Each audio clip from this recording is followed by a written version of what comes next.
Qızım bu kimdir? Bu Kemal'dır, Yaponiyadan gəlib. Ha, yadımda saxla, Yaponiyadan gələn bir şey özünü doğrudub. O da Prius. Aç qapını, Batır! Deməli Şirin sevgilisini restoranda olan tutdu. Ala, yekət cayırsan ala. Göz görə sevgili əlinə al var. Salamatçılıqdır. Ana-bala canınızı bu səfər əlimizdən qutara bilməyəcəksiniz. Mama təmizdir, kolçuluqdur. Şirin, yenə nə istəyirsən? Senden çocuğum olsun istiyorum. İndi görək nə bilim qismət.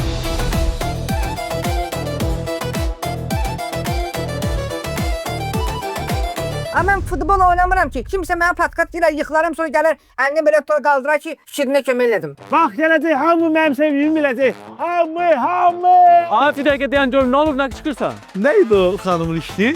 Özüm ixtira eləmişəm, adı Ay Ürəyim Zol. Mən Reyhan kompotu içmirəm ki. O kompotu düzəldəndə Reyhan sıxıb düzəldir. Sən Polatsan, mən də Əbdülləyəm, mən onu oxşuyam, Əbdülləyəm.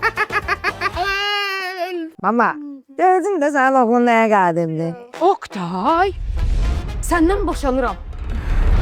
Şatlığına istəyirəm Oktay.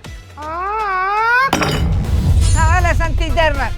Gör, başqa restoranlarda küftəyi araq qatıb cəmaata verirlər. Həyatı boyu kitab üzü açmayan adamla sənin nə işin ola bilər, hə? Biz sənin kimləri üzdən kitab kimi oxuyuruq, hala. Qaldığımız yerdən də səhifəni qatdırırıq. Eləmək sən kağız kimi qatdırayım. Şirin serialı 1 Mart 23:15'də Xəzərdə. Baş sponsor Soundride. Xüsusi sponsorlar New Holland traktorları, Patron tumları, Plus Over.